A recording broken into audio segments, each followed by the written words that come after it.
Hello students, now from today we will do practical sums in this tabulation chapter. हम tabular presentation के practical questions आज start करेंगे.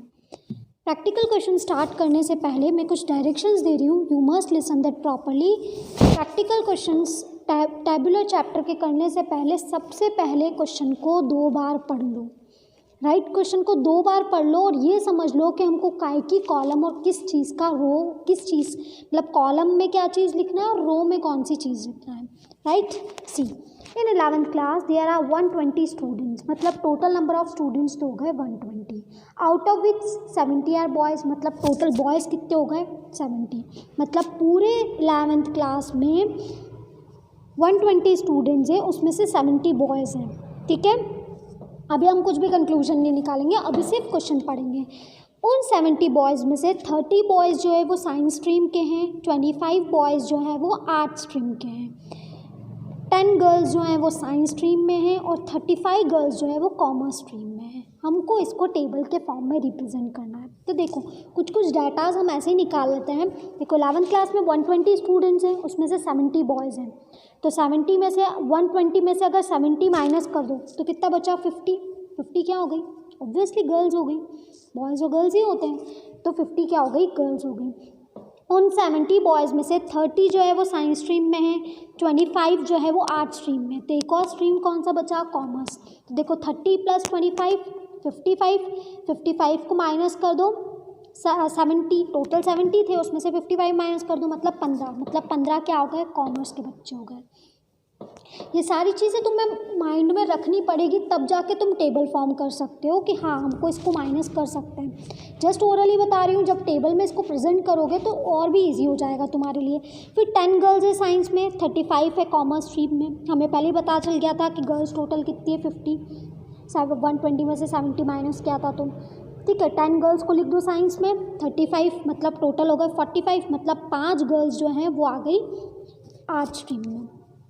अब हमको इसको टेबल में रिप्रेजेंट करना है. देखो सबसे पहले टेबल नंबर लिखते हैं. तो लिखा है टेबल नंबर 5.5. फिर number of students in class 11 किसके बेसिस पे, एक तो सेक्स मतलब बॉयज़ और गर्ल्स के बेसिस पे और एक स्ट्रीम के बेसिस पे हमने इसको डिवाइड किया है. 3 स्ट्रीम्स हो गई, पता चल गया 3 स्ट्रीम कौन सी हो गई साइंस कॉमर्स और आर्ट्स. नंबर ऑफ़ स्टूडेंट्स, अब स्टूडेंट्स कौन से होंगे, कुछ बॉयज़ होंगे कुछ गर्ल्स होंगे और लास्ट में कर दो उसकी टोटल, नीचे भी लगा दो टोटल. इस तरीके से बन गया. अब साइंस में बॉयज़ कितने थे 30 थे है ना, गर्ल्स कितनी थी 10 थी. कॉमर्स के बॉयज़ का हमें पता नहीं है, ब्लैंक छोड़ दो. साइंस कॉमर्स में गर्ल्स कितनी थी 35 थी. फिर आर्ट्स में हमें बॉयज़ का पता है 25 थे, गर्ल्स का पता नहीं है, ब्लैंक छोड़ दो. ये हमने कर लिया. लास्ट में टोटल लगा दो 120 टोटल स्टूडेंट्स थे, उसमें से 70 बॉयज़ थे तो बॉयज़ की टोटल लगा दो. अब देखो 30 तुम्हारे पास आ गया. राइट, तुम्हारे पास बॉयज़ में और क्या है आर्ट स्ट्रीम में 25 आ गया. तो 30 + 25 55 70 में से माइनस कर दो तो 15 आ गया. फिर ये 120 था, बॉयज़ 70 थे तो 50 गर्ल्स आ गई. ठीक है, 10 और 35 ऑलरेडी गिवन था तो 45 में से 50 में से 45 माइनस कर दो तो 5 हो गई गर्ल्स. राइट, फिर टोटल लगा दो 30 + 10 40, 15 + 35 50, 25 + 5 30. In this manner we will solve this table.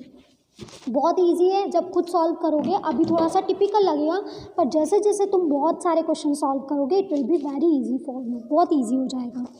अब अगला देखते हैं example number 2.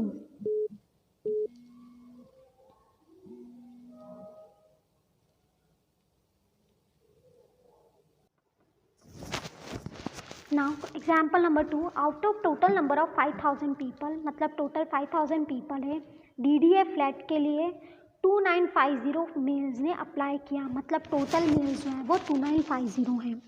Out of total applicants 3500 were of service class and others were of business class. उसमें से 3500 जो है वो सर्विस क्लास थे मतलब टोटल सर्विस क्लास में 3500 लोग हैं. The number of male applicants who belong to business class are 725. Total male applicants कौन से कितने हैं जो बिजनेस क्लास में है वो है 725. हमें टैबुलेट करना है. तो सबसे पहले देखो क्वेश्चन को पढ़कर हमें ये पता चला कि एक तो 2 क्लास है, कौन सी बिजनेस क्लास और सर्विस क्लास, और एक है मेल और फीमेल. ठीक है। टोटल नंबर ऑफ पीपल्स कितने हैं 5000, तो 5000 को नीचे ही नीचे लिख दो। 2950 टोटल मेल्स हैं, तो मेल्स को भी नीचे लिख दो। तो देखो दोनों नीचे नीचे वालों को माइनस कर दो, तो 5000 में से 2950 माइनस किया तो 2050 आ गया। अब टोटल एप्लीकेंट्स में से 3500 क्या है सर्विस क्लास के, मतलब टोटल लिखा है, तो यहाँ टोटल सर्विस क्लास के टोटल में लिख दो 3500। बाकी के बिजनेस क्लास है, तो देखो 5000 में से 3500 गए तो 1500 जो है वो बिजनेस क्लास में आ गए। अब number of male applicants who belong to business class, अब बिजनेस क्लास के मेल में लिख दो 725, लिख दिया। तो 1500 में से 725 माइनस हो गया तो 775 आ गया। ठीक है, अब एक आ गया, माइनस कर दो, नीचे की टोटल को ऊपर वाले से माइनस कर दो। तो 2950 को माइनस करेंगे 725 तो 2225 आ गया। 2050 को माइनस करेंगे 775 से तो 1275 आ गया। अब 2225 को 1275 से प्लस कर दो तो 3500 आ गया। राइट, तो in this manner we will solve the example number 2। Now example number 3, there are 1440 employees in the certain company, मतलब टोटल दे रखा है। Of all the employees 1 in 3 is women and 1 in 12 is a married women. ठीक है, 1 in 3 मतलब क्या, जितने भी लोग हैं उसमें से हर तीसरी वुमेन है और उसमें से भी हर 12 जो है वो मैरिड वुमेन है। 1 in 6 of man is married man, उसमें से 1 in 6 जो है वो क्या है मैरिड मैन है। हमें टैबलेट करना है डाटा।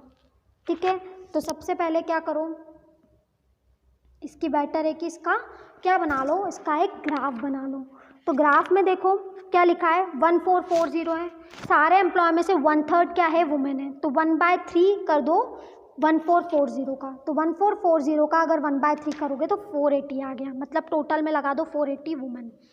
अब वुमेन में भी दो देख रहे हैं, एक तो मैरिटल स्टेटस देख रहे हैं मैरिड और अनमैरिड। फिर 1 in 12 is married women. 1 in 12 मतलब क्या, 1/12 कर दो 1440 का। ठीक है, तो 1440 का 1/12 करा तो 120, तो वुमेन में लिख दो 120, वो भी कहाँ पर मैरिड वाले में। Now 1 in 6 of man is a married man, अब मैरिड वाले मैरिड मैन में लिख दो 1/6 इंटू 1440 मतलब 160। कंप्लीट करना है, तो देखो 160 प्लस 120 280 आ गया है ना। 1440 में से 280 माइनस किया तो 1160 आ गया। राइट, अब हमें क्या निकालना है, हमें निकालना है अनमैरिड। अनमैरिड कैसे निकालेंगे, तो देखो टोटल हमको पता है 960 और 480, तो 960 में 160 माइनस किया तो 800, 480 में 120 माइनस किया तो 360, और 800 को 360 से प्लस कर दो तो 1160। In this manner we will do example number 3। Now example number 4, 1250 parents applied for admission of their child in a school, मतलब 1250 पेरेंट्स मतलब क्या, 1250 पेरेंट्स ऐसे हैं जिन्होंने अपने चाइल्ड के एडमिशन के लिए स्कूल में अप्लाई किया। Right, out of the total applicants, total जितने भी एप्लीकेंट्स हैं उसमें से 240 बिलोंग टू EWS मतलब इकोनॉमिकली वीकर सेक्शन कैटेगरी में, और बाकी सब जो है वो जनरल कैटेगरी में। मतलब 2 कॉलम बन जाएंगे, एक को बन जाएगी जनरल कैटेगरी और एक बन जाएगी economically weaker section. In general category 32 parents are of service class, 12 are self employed and remaining parents are of business class. मतलब अगेन 3 कॉलम बन गए, एक बन गया सर्विस क्लास का, एक बन गया सेल्फ एम्प्लॉयड का और एक बन गया बिजनेस क्लास का। In EWS category, 182 parents belong to service class. If total business class applicants are 1000, then tabulate the following information. सबसे पहले देखो टोटल 1250 है, तो टोटल नीचे ही नीचे यहाँ राइट हैंड साइड पे लिख दो 1250। ठीक है, वो बना दो टेबल, नंबर ऑफ एप्लीकेंट्स कर दो जनरल कैटेगरी और EWS, और इधर ऑक्यूपेशन में कर दो सर्विस क्लास, सेल्फ एम्प्लॉयड और बिजनेस क्लास। राइट, अब करते हैं अपन, क्या लिखा है, out of total applicants 240 belong to EWS, तो EWS की कैटेगरी में लास्ट में टोटल में लिख दो 240, and remaining are from general category, तो रिमेनिंग कितने हुए 1250 में से 240 गए तो 1010 जो है वो जनरल कैटेगरी के लोग बचे। जनरल कैटेगरी में 32 पेरेंट्स जो है वो सर्विस क्लास के, तो जनरल कैटेगरी में ऊपर ही ऊपर लिख दो 32, 12 है सेल्फ एम्प्लॉयड तो 12 में लिख दो सेल्फ एम्प्लॉयड के सामने लिख दो 12। और बाकी के पेरेंट्स जो है बिजनेस क्लास है, तो बाकी के कैसे निकलेंगे, 1010 में से 32 + 12 करो तो 44 आ गया, 1010 में से 44 माइनस कर दो तो 966 जो होगा वो बिजनेस क्लास लोग हो गए ना। EWS कैटेगरी में क्या हुआ, तो 182 parents belongs to service class, तो 182 EWS कैटेगरी के सर्विस क्लास में लिख दो ऊपर ही ऊपर 182। फिर if total business class applicants are 1000, total कितनों ने अप्लाई किया है, मतलब इधर बिजनेस क्लास के टोटल में लिख दो 1000, राइट हैंड साइड में हमें टैबुलेट करना है, राइट। तो हमें 32 + 182 तो कर दो क्योंकि गिवन था, राइट। अब हमको यहाँ 1214 मिल गया, यहाँ 1000 मिल गया, तो 1000 में प्लस करो 214, 1214 को 1250 से माइनस कर दो तो कितना आ गया 36। तो ये 36 टोटल हमको मिल गए सेल्फ एम्प्लॉयड लोग। उसमें से 12 जनरल कैटेगरी का गिवन है, तो EWS का निकाल लो 24, ठीक है। फिर हमको जनरल कैटेगरी का ये 966 दिया है, 1000 हमारे पास था ही, तो उसमें माइनस कर दो तो वो आ जाएगा 34। तो इस तरीके से हम एग्जाम्पल नंबर 4 भी कर लेंगे। नाउ लास्ट हम करेंगे एग्जाम्पल नंबर 5, बाकी हम बाद में करेंगे, that we will do in the next lecture. Prepare a blank table showing the following particulars with respect to students of university classified according to. हमें क्या करना है, एक ब्लैंक टेबल बनानी है। ब्लैंक टेबल में क्या क्या चीज़ें प्रेजेंट करनी है, मतलब वैल्यूज़ नहीं लिखना है, सिंपल एक टेबल बनानी है। फैकल्टी देनी है आर्ट, साइंस और कॉमर्स की। एज ग्रुप देना है 18 ईयर्स और बिलो 18 ईयर्स और अबव 18 ईयर्स। और सेक्स देना है मेल और फीमेल। अब इतनी सारी चीज़ें हैं। अब देखो मेल फीमेल जो होंगे वो सब में होंगे, आर्ट्स में भी होंगे, साइंस में भी होंगे और कॉमर्स में भी होंगे, ठीक है। तो सबसे पहले ऊपर हेडिंग दे दो, उसमें दे दो आर्ट, साइंस और कॉमर्स। हेडिंग दे दी फैकल्टी में दे दो आर्ट, साइंस और कॉमर्स। और सब में 3-3 कॉलम बना दो, male female total, male female total, male female total. अब इधर के साइड एज ग्रुप लिख दो, बिलो 18 और अबव 18, ठीक है। जब भी बहुत सारी कैटेगरीज गिवन हो तो सबसे कम वाली जो है, सबसे कम में जो है वो लेफ्ट साइड में लिखाएगी। तो बिलो 18 अबव 18 लिख दिया और कैटेगरीज बना दी और लास्ट में ग्रैंड टोटल लगा दिया। मेल फीमेल टोटल लगाना, क्योंकि मेल फीमेल उसके बाद ये भी तो पता चले कि आर्ट्स में टोटल नंबर ऑफ स्टूडेंट्स कितने हैं। तो male female total, male female total, male female total, ऐसे तीनों में लग जाएगी। गॉट। देखो सेम टू सेम क्वेश्चन जो है उसमें इसको भी कर लेते हैं एग्जाम्पल नंबर 6 को, क्योंकि ये इसी के ऊपर बेस्ड है। इसी टेबल को हमको 2015-16 और 2016-17 में अलग अलग करना है। तो क्योंकि इसको अलग अलग करना है तो अब बेटर है हमको क्या कर दें, हम आर्ट, साइंस, कॉमर्स को अलग कर दें। उसमें एक तरफ कर दें बिलो 18, एक तरफ कर दें अबव 18, एक तरफ कर दें बिलो 18, एक तरफ कर दें अबव 18। फिर male female total, male female total, male female total, male female total. अब तुम ये बोलोगे कि मैडम हम यहाँ पर ऊपर भी तो लिख सकते थे, तो तुम अगर ऊपर 2015-16 लिखोगे तो वो भी कर सकते हो तुम, पर फिर क्या करना पड़ेगा, तुमको एक और कॉलम बनाना पड़ेगा। मतलब फैकल्टी के ऊपर तुम्हें ऊपर और जाना पड़ेगा 2015-16, ठीक है। 2015-16 का अलग करना पड़ेगा और 2016-17 का अलग, और 2015-16 का अलग करना पड़ेगा और 2016-17 का अलग करना पड़ेगा। तो in this manner you have to solve the questions. Okay, bye.